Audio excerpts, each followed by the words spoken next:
We'd be hard-pressed to think of one family who's not been touched or affected by the drug crisis, overdoses, hospitalizations, and deaths. Our guest went through 2 incidents with her children, and she's here to tell her story on the Law Enforcement Today show. We're all over social media. Be sure to like and follow our Facebook page, Law Enforcement Today Radio Show. We're on Twitter. Follow us at LET Radio Show Podcast. And on Instagram, look for LET Radio Show Podcast. Of course, don't forget our website, letradioshow.com. See you there. Joining us from Colorado, we have Pamela Brinker on the phone. Pamela is a mom of 2, and every family I know, pretty much everyone we've heard of somewhere along the way, has had an issue where they've been affected by the drug problem, whether it be opiates, doesn't matter what it is, overdoses, hospitalizations, mental health issues, and sadly, deaths as well. She's also author of the book Conscious Bravery, Caring for Someone with Addiction. Her website is PamelaBrinker.com. Pamela, thanks so much for coming on the Law Enforcement Today show and talking about an issue that is very prominent. It's happening in a lot of places, but people are still sweeping it under the rug and not talking about it. Mm-hmm. It's such a pleasure to be here. And yes, that's exactly what's happening. And I don't know, and I don't want to sound overly dramatic. I don't know of a family who whether it's a distant relative or a direct relative that has been impacted directly by drug problems in the United States nowadays. And don't quote me on this. I think in 2022, there were over 104,000 people died from fentanyl overdoses. And that's the United States alone. That's just 1 year. And stuff I was dealing with as a policeman in the 1980s with heroin is still an issue. Cocaine is still an issue. Methamphetamine is still an issue. All that stuff is still an issue. And the thing is, people don't seem to really want to talk about it. And I'm really grateful that you are talking as a parent. Parents, grandparents, aunts, uncles that got kids all need to be concerned.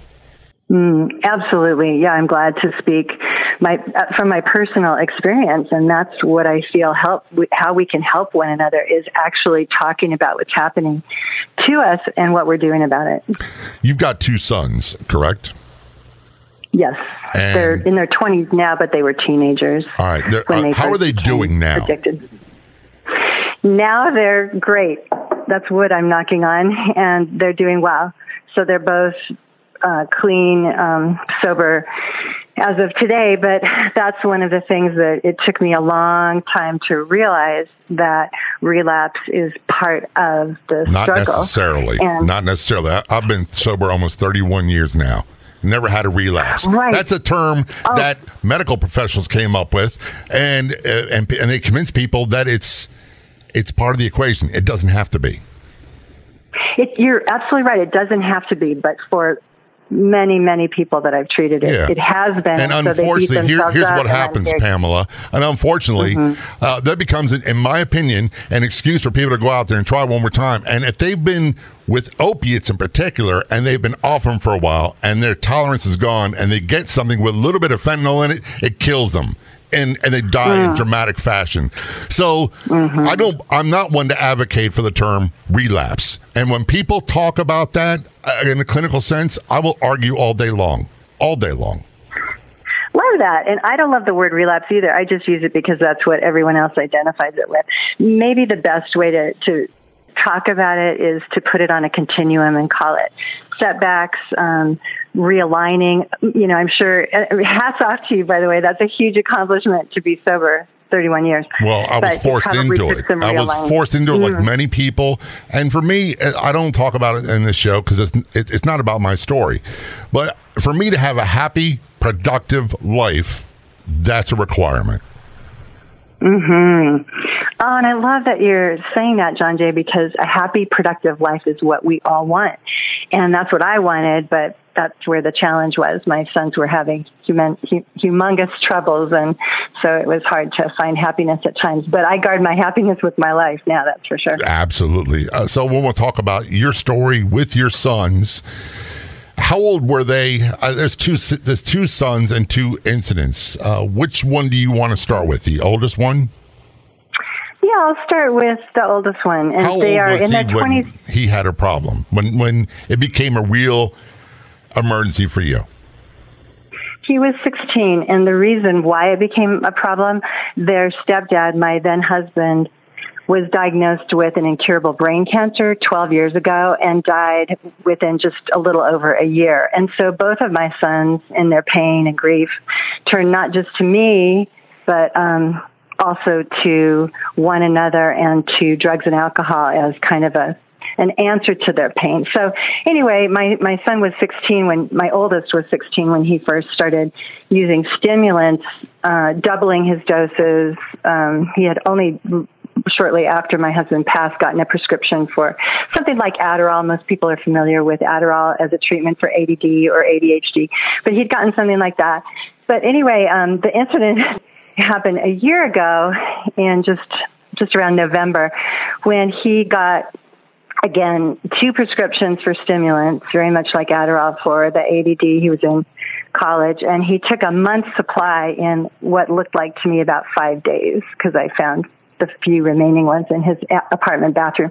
So he had texted me that morning, John, and then had called me and left a really weird voicemail. So I hopped in the car and drove the 100 miles to get to where he lived. On the way, I called someone from the sober living house where he'd be living, and I said, I need some help. I'm not going to be able to do this on my own, I'm pretty sure. So he met me over there, and long story short, my son was absolutely had psychotic symptoms. He was not making sense. He was talking super, super fast. He was beyond agitated. He was furious and yelling when we arrived. He came outside and continued yelling, and so 2 people, I guess, from the apartment complex called the police. And it was just horrific, really. It was under 30 degrees, and he was outside shirtless, barefooted, and in thin pants. And several teams got there in short order. The crisis response team, paramedics. The crisis response team, one of them, I guess the team lead, came over and spoke with me, and I knew I had about probably 45 seconds to say what had happened. And so I told her the meds that I'd found in his bathroom cabinet, and that he had a history of drug use, and that he was not normally psychotic, even though he had mental health issues like anxiety and ADHD, ADD. So anyway, she and some people talked to him really calmly. They got him sitting. More first responders kept arriving. My friend from the sober living house said he'd never seen anything like it. He'd never seen any group of responders be as calm as they were, as kind as they were, as assertive. And basically they had him sitting but put a blood pressure cuff on him. And I stayed far away because I wanted them to do their job. And I just watched the situation, but I saw it starting to escalate when I saw my son start to get more and more agitated. Finally, they just grabbed him, put him in a gurney, and took him to the hospital. And I ran over and talked to one of the remaining people, and they said they're afraid he's going to have a heart attack. Mm-hmm. And so I followed over to the hospital. They had sedated him. He stayed there overnight. Anyway, it was for you and for our listeners. But let's take a break on that note. We're going to take a short break. We're talking with Pamela Brinker.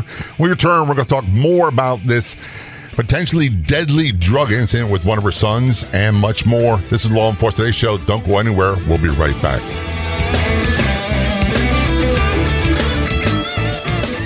Has this ever happened to you? You sign up for a free email newsletter, and within hours, you're receiving tons of spam. That won't happen when you subscribe for the free Law Enforcement Today radio show email newsletter. We won't spam you. No more than 2 emails a week. I promise. All subscribers are automatically entered in all future contests. Sign up at letradioshow.com. Scroll down to the sign-up area. That's letradioshow.com. Miss an episode of Law Enforcement Today? You don't have to anymore, because now you can listen to it on Podopolo, the free new app that makes listening anytime, anywhere so easy. Catch up on shows you've missed and chat with John J. Wiley right there, too. Download for free on the Apple or Google Play stores. That's Podopolo.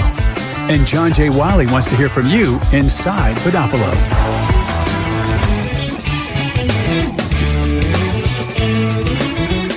This is the Law Enforcement Today Show, returning conversation with Pamela Brinker, and she is a mother of 2 sons, both of whom developed problems with drugs and overdoses and mental health problems and emergencies. And this is an issue that has been catastrophic for so many families across the country. She's also authored the book Conscious Bravery, Caring for Someone with Addiction, and her website is PamelaBrinker.com. Pamela, before we went to break, you're talking about the episode with your son, and you drove the first son. You drove about 100 miles, and he was psychotic, as you said. And I'm wondering, is that stimulants or uppers, as you call them? Mm-hmm. Okay. Yeah, he was on 2 prescribed stimulants. Turns out I found out later he'd also been using crystal meth that he got on the street. And here's the reason why. When people are overdosing or have too much of a stimulant in them, they pose different threat levels than someone who's an opiate user, for example.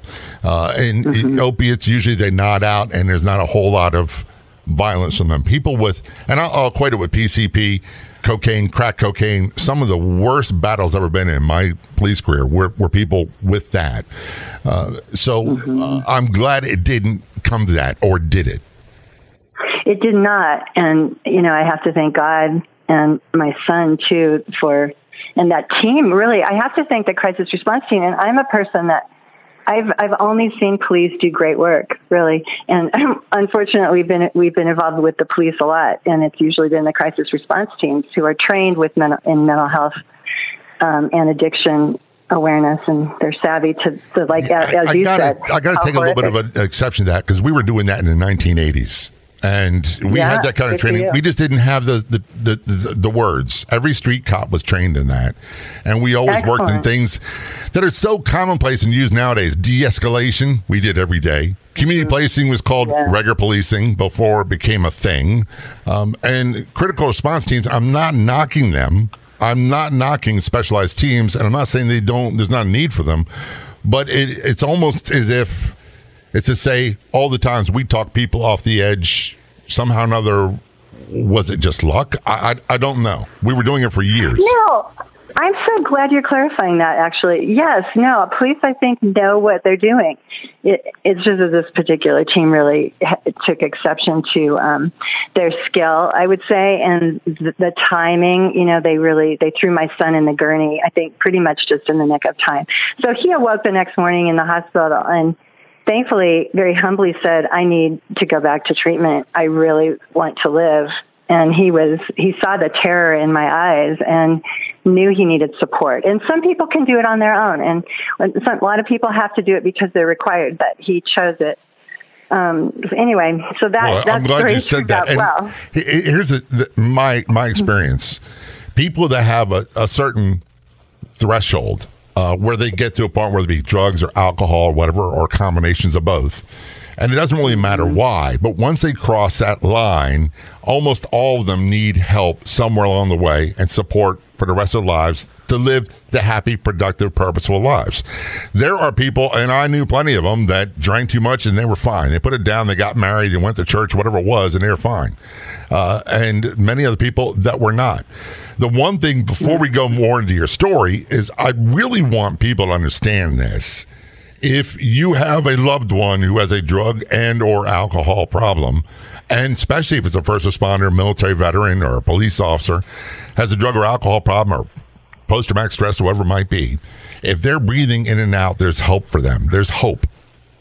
The hope ends is when their life ends, and that's when the struggle ends. So your son, he said he needed help. And did you help him along the way to point him to people to help, or what'd you do?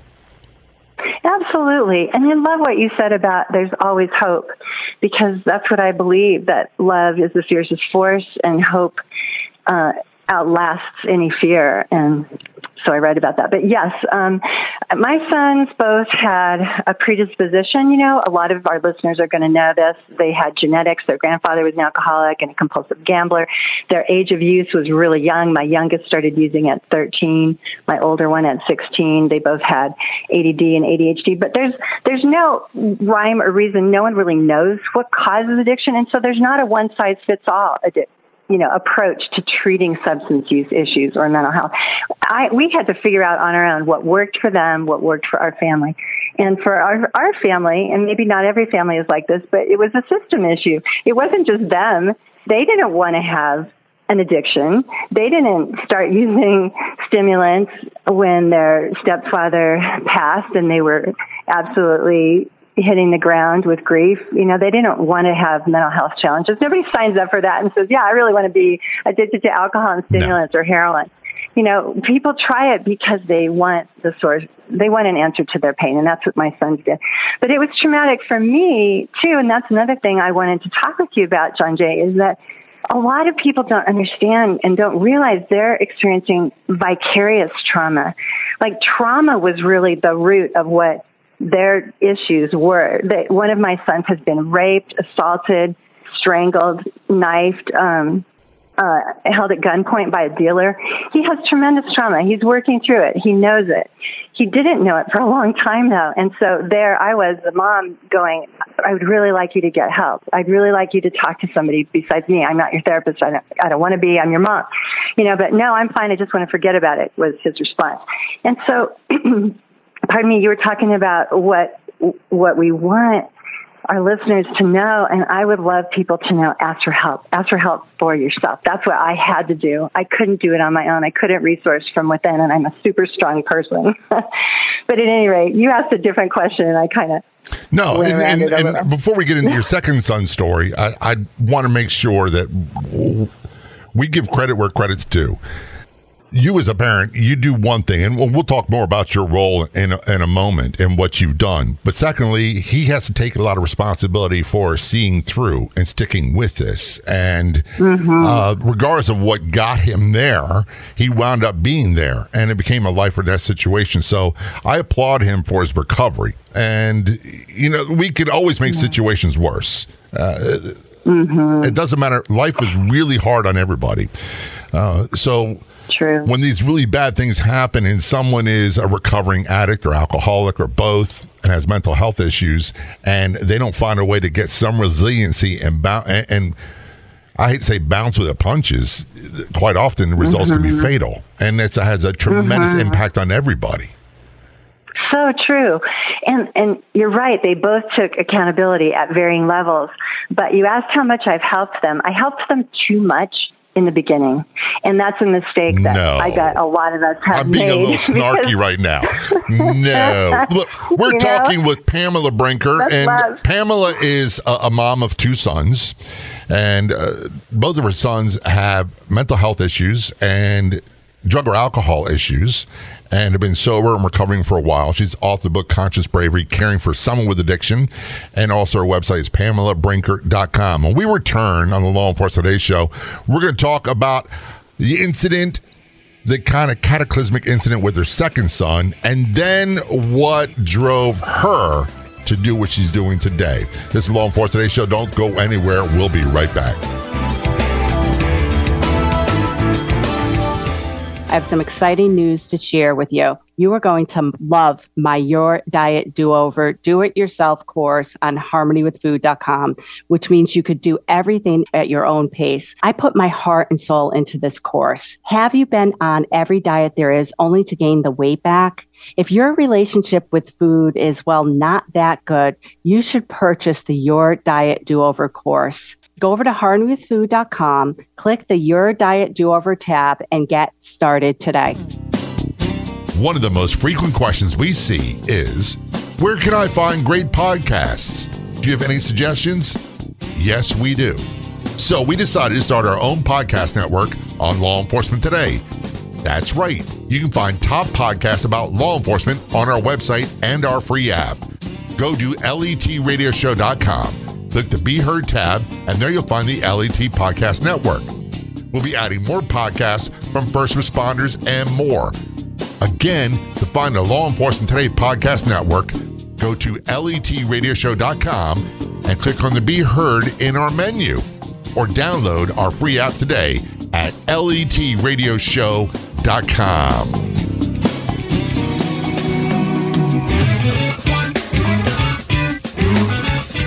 This is Law Enforcement Today's show. Return our conversation with Pamela Brinker, contacting us from Colorado. She's a mom of 2, which, by the way, my mother, she's got me and 4 younger sisters, and I don't know how she's done it. And every day was drama and trauma every day of our lives.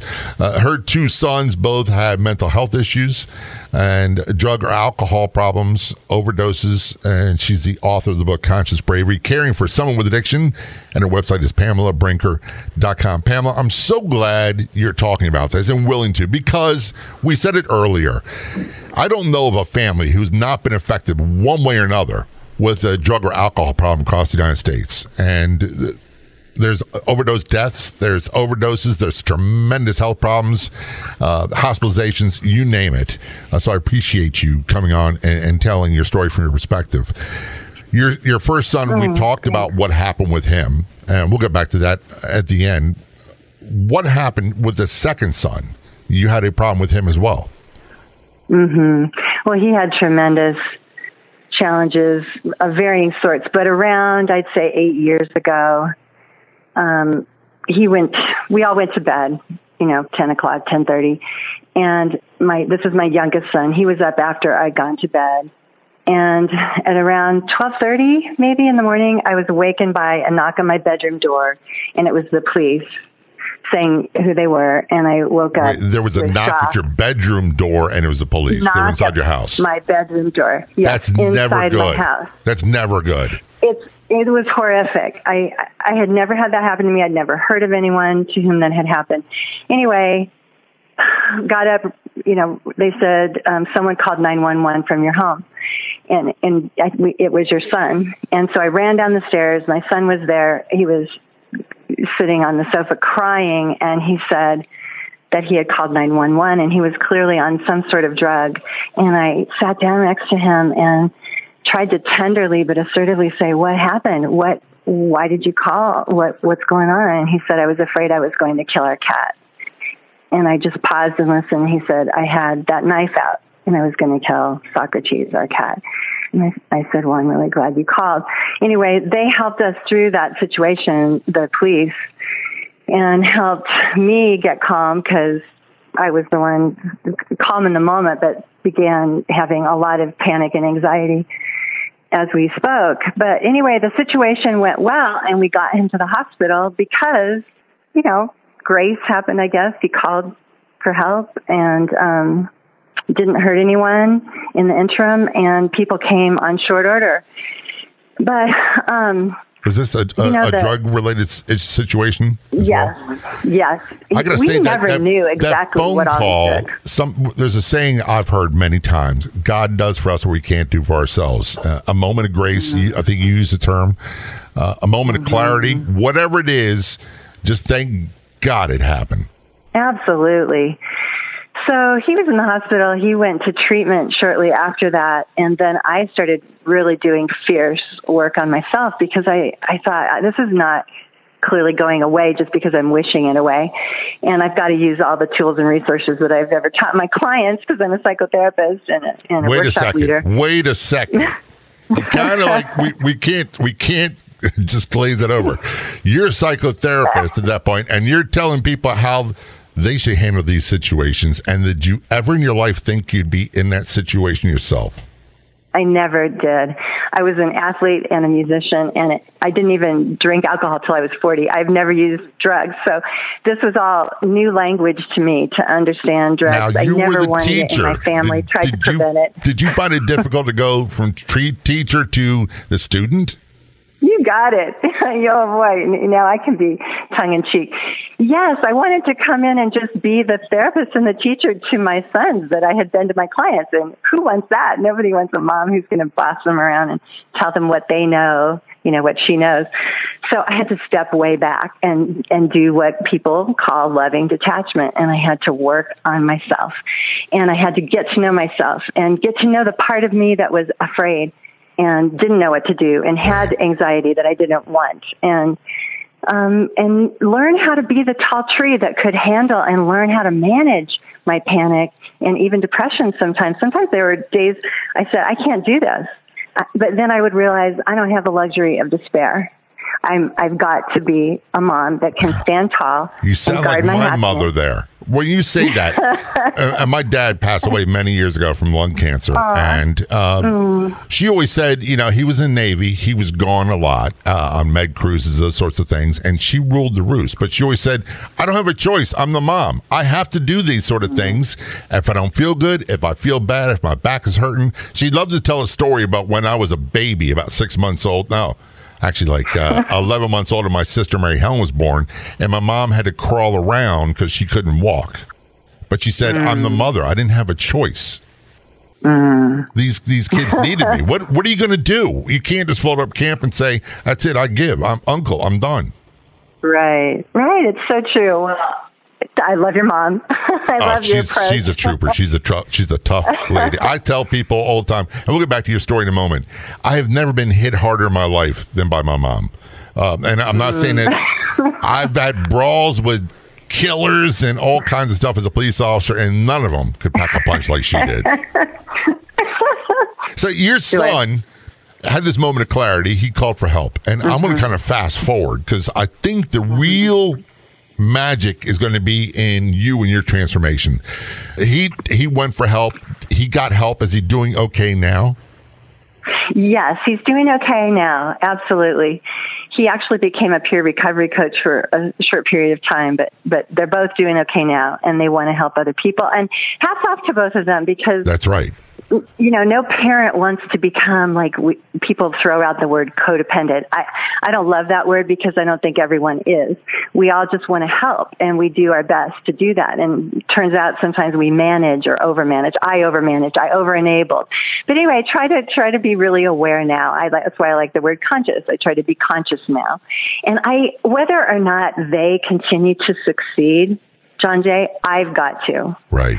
I cannot control them. The 3 C's. I didn't cause it. I can't control it. I can't cure it. That sounds a little bit like Al-Anon to me. Yeah, it's used by Al-Anon in treatment centers. It's a really wise, and it's a great thing.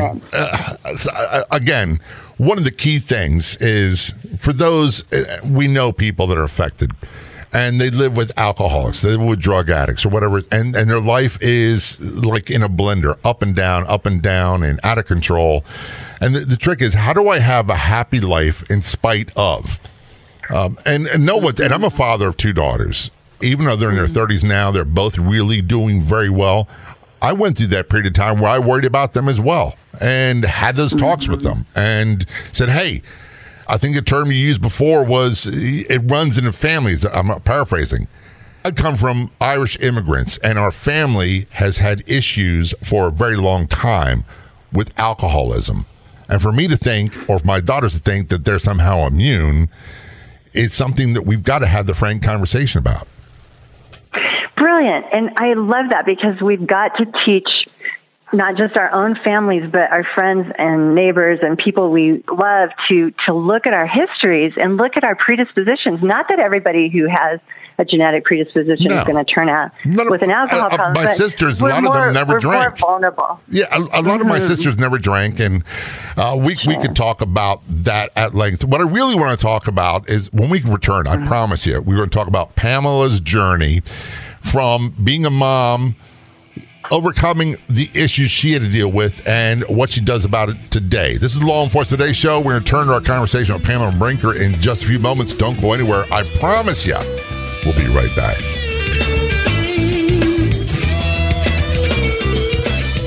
The place to be online is our Facebook page. Do a search on Facebook for Law Enforcement Today Radio Show. You'll get access to unique news articles, editorials, and so much more.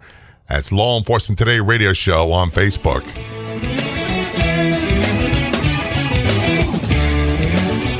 I'm John J. Wiley. This is the Law Enforcement Today Show. Return our conversation with Pamela Brinker, mother of 2, and there's so much more. Her 2 sons both had drug issues, mental health issues. Both are sober, in recovery, and doing well. She talked about those incidents earlier. She wrote the book Conscious Bravery, Caring for Someone with Addiction, and her website is PamelaBrinker.com. And I'm going to say this again, and it's not being overly dramatic. I can't think of a family member right now that has not been affected in the United States by drug or alcohol problems. And so many people in our prisons, we've got a certain segment of our population, prison population, that are hardcore criminals. They're a small minority. We got a lot of people wouldn't be there if it wasn't for drug or alcohol. And I'm not saying they're not responsible for what they do. I'm just saying that's the reality. And then we have a segment that had 10 bad minutes in their life and made a bad choice. So having said that, I'm so glad your sons are on the right path and doing well. My concern is, and I think where a lot of people don't get to hear about, is you went through a journey and a transformation as well, didn't you? Mm-hmm. And I had been an athlete. I'd been a triathlete. I'd known how to work harder to make things better. But that didn't work out for me with my sons and their challenges. I had to learn how to relax and how to pause and breathe consciously to handle things and to change my my lit up autonomic nervous system, when I was in a panic mode. And so I really have had to do diligent work. And yet I had been a vibrantly happy person for most of my life. Most of my friends say, you're really joyous. Even one of my friends gave me a little plate that says joyous. But I wanted to return to that. But I realized after a couple of years of doing therapy and yoga and meditation and still hiking and biking and so forth, that I couldn't return to who I'd been before. I had to basically transform and become someone different, a solid mom who understood the dangers of the world and of addiction and got more savvy. I got more educated. I read everything under the sun about substance use issues and mental health issues and have attended all different kinds of groups, NAMI, Changes, they're all great. And got a mentor for myself and did my work in therapy and continue to. But really what I would say I have to believe is that, like you said earlier, there's always hope. And so I wake up and I don't put my feet on the floor until I can say a couple of things that give me gratitude. Like I've got a roof over my head. You can pretty much always be thankful for that. I'm always thankful that I have food. I'm thankful that my sons are alive. And even I've been thankful for that, even when they've been homeless. They've chosen homelessness a few times because they didn't want to go to treatment or be sober or live in a sober house. And they didn't want to live with me and receive help. And so I've had to let go so much and learn how to find my own joy and happiness. And I know it does not depend on my situation or their situation. It doesn't depend on their circumstances or my own. It depends on who I am inwardly. And my connection with, I call it the beloved. Some people call it God, the divine, the infinite, but I have to have a connection with something greater that I resource from all the time. And so I pray a lot. I send good energy to myself, to others. I start with myself because if I don't have it inside of me, I can't give it. Yeah. No, so, you can't give away what you don't have. I got to say this. I'm not one who's a preacher. I'm not a Pentecostal. I'm not an evangelist. But I pray daily and I meditate and I do a lot of things you talk about. Why? Because it works for me. And quite often it's praying in the car because that way I know I'm getting it in. I'm getting it done. Here's one thing. I want to go back to our conversation because you were a therapist and you're like, okay, I should know how to handle this. And I thought immediately of my situation and a situation for a lot of police and first responders and military. I couldn't solve my own problems using the problem. I couldn't figure out a way to fix my own life, even though I did that with other people's. And I found it very frustrating. The more I tried, the more effort I did, the more willpower I did, the worse it got. Absolutely. The same was true for me. So I had to learn what I call assertive surrender, and most people are familiar with the 12 steps. The first one is about realizing I'm sort of powerless. Well, who wants to admit we're powerless? It's actually a really strong thing to say, I don't have control over this thing, at least not complete control. I do have control over what I do every day. So I love that you pray in the car. Good for you. I wrote an article called Meditate Wherever You Go. Yeah. And I do it. I'll do yoga in the parking lot. That's another blog I wrote. Well, you're better than me because I don't do yoga anywhere. One of the things, I got to say this, my meditation has really not expanded more in 30 plus years, has not expanded more than not thinking and trying to keep my mind clear. And my wife, who I call the boss, like we're on a long drive, she'll go, "What are you thinking?" And I have to make up stuff because I really spend a lot of time not thinking at all. And it's wonderful. Nice. Good for you. I think you're rare. Most of the clients I've had and people at my workshop say that their minds are just buzzing with, like 5 different thoughts at once or different options, or they're ruminating over the past or fixating on the future. And so you learned something that I'm still trying to learn, but I do have moments of it where there is calm and clear-mindedness. And I think it's when I'm most connected to my heart, to love, and I anchor down and I feel the ground underneath me. And like I said, I'm connected to something greater than myself. And a lot of people, I don't think, have that groundedness that you're talking about, but they want it. And that's what I believe is conscious bravery. Having some ability to be resilient and to see options and to do what's needed in any given moment. But it doesn't just come with the wave of a wand. It has to be cultivated. We have to work at it all for the me, time. it's a lot of work. And I always have to develop fire drills in my head. When this starts to happen, I need to do this. And otherwise, there's old things I was taught a long time ago. You want to change a thought, you got to move a muscle. You got to do something physical. There's a lot of things I had to learn to do. And by the way, I don't want anyone to think that, I've arrived, or somehow I think I've arrived. I'm not. I still do those things every day. It just takes a whole lot less effort than in the beginning. And the results are phenomenal. One of the things for me, Pamela, and I got to ask you this, is I found a tremendous purpose by putting my pain and my past to try to help other people. In particular, using this as a platform, the radio show, for other people to tell their stories. Is your pain part of your passion and your mission what drives you today? Absolutely. That's why I wrote the book. So you're asking how I got to this place. I found hope. And I got in my body, like you're saying. Instead of just floating above my life, I got grounded and I live in my body, and I do somatic things like go for walks and get exercise and move and, breathe consciously. And so I started writing about all the things that not only had I taught my clients, but I had modified for myself that I knew worked. And I was teaching my new clients and watching them grow and change in just, days and weeks. So some of the things I teach in my book, Conscious Bravery, can be done just today on short order. They can be done in a minute or two, breathing consciously, learning to make friends with difficult feelings like shame and guilt and use them for motivation to change, things like that. Asking for help. How do you do it? You have to, like you said, I love that, set an alarm clock, or what did you say? Or fire drills. I got to do something. In your head. So I put a fire drill in my head before I get to a 10 on the continuum. So my fire drill goes off at a 3. And when I'm starting to feel a little anxious, I either journal or go for a walk, or I'll call a friend or text a friend. And I'm real and honest. I haven't got it together either, but I'm so much better than I was years ago. And so if I call a friend, glad to hear that. Try to be real. I'm glad to hear that you're not one of these people that arrived, but you're doing a whole lot better than you were. The name of your book is Conscious Bravery, Caring for Someone with Addiction. You have a web presence where people get more information as well. Tell us about that.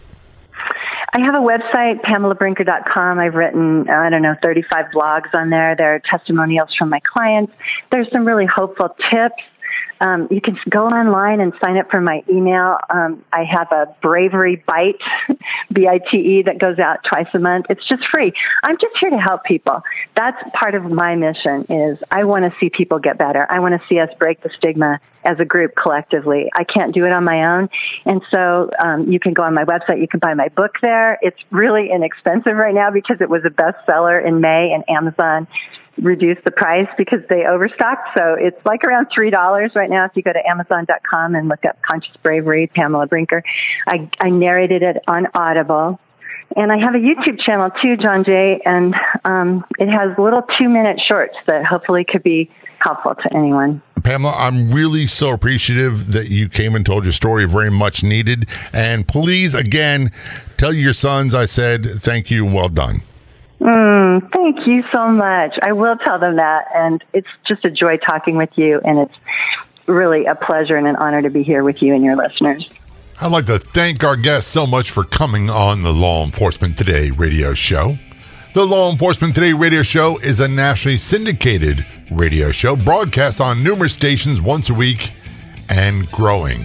If you enjoyed the podcast version of the show, please do me a big favor. Tell a friend. I'll be back in just a couple days with a brand new episode of the Law Enforcement Today radio show and podcast. Until then, this is John J. Wiley. See ya.